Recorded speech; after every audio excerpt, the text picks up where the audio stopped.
Պարոն Հակոբյան, հարցս շողակաթի ավելի շուտ հանրային հեռարձակում ունեցող երրորդ ալիքի, որը կրթամշակութային ուղղություն պիտի ունենար, եւ ես բոլորովին հեռու եմ մոտեցումից, որ սա շողակաթի փակումն էր, փակվեց երրորդ հանրապետական ծածկույթ ունեցողը, որը օրենքով ամրագրված կրթական եւ մշակութային ուղղություն պիտի ունենար։ Շողակաթը կգտնի իր տեղը մեծ տիրույթում, տեղեկատվական եւ այլն։ Ես ուզում եմ հանրային եթերը սպառողների անունից առհասարակ, ովքեր կրթական եւ մշակութային հաղորդումների պահանջ ունեն եւ որը կարծում եմ նաեւ պետության պոզիտիվ պարտականությունն է եւ նաեւ օրենքով ամրագրված 20%-ի շեմը, որ վստահ եմ այդ մասին շատ լավ գիտեք, ձեր գերատեսչության եւ անձամբ ձեր տեսակետը այս որոշման առնչությամբ։ Տեսեք, մի քիչ տերմիններում մենք զգուշ լինենք, որովհետեւ շողակաթը չի փակվել, դուք ասացիք փակվել է, չի փակվել, փակվել է, բայց ամեն դեպքում մենք հանրային, դրամ, չէ, ուշադիր լինենք, որովհետև դա շատ կարևոր է, տեսեք, ես միշտ անկեղծ եմ այդ հարցում և օրենքի փոփոխության հեղինակներն էլ գիտեն, որ ես այդքան էլ հաշ չեմ այդ որոշման հետ, իմ կարծիքով կարելի էր շատ ավելի արդյունավետ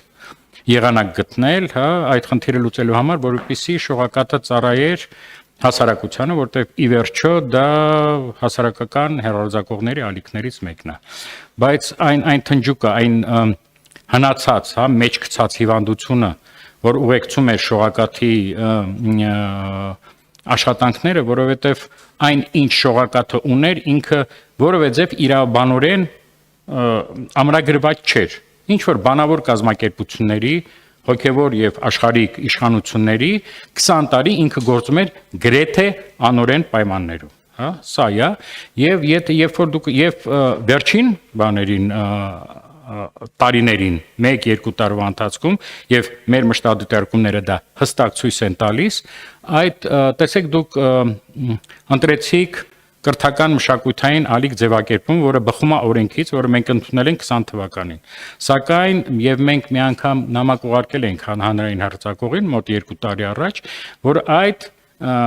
հանրային հեռարձակողը չի կատարում իր վրա օրենքով վերցրած պարտավորությունները։ Ինքը կրթական մշակութային չէր, կրթական հաղորդումներ գրեթե չկային, եւ ավելի շատ ինքը կղերական հոգևոր հաղորդումներ սփռող հեռուստաալիք էր։ Եվ եթե մենք խոսում ենք հանրության անունից, եթե մենք մեր մշտադիտարկման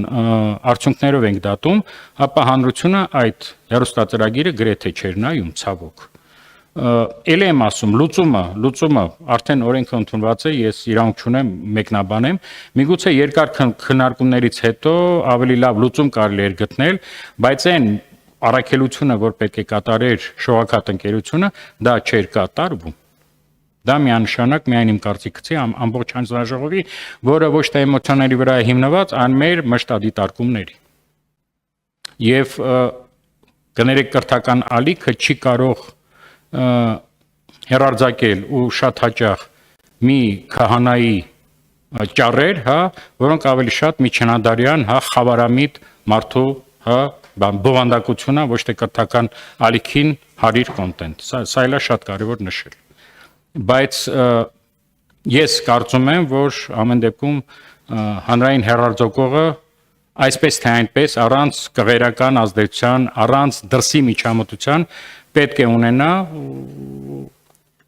կրթական մշակութային բովանդակության ունեցող ալիք, այստեղ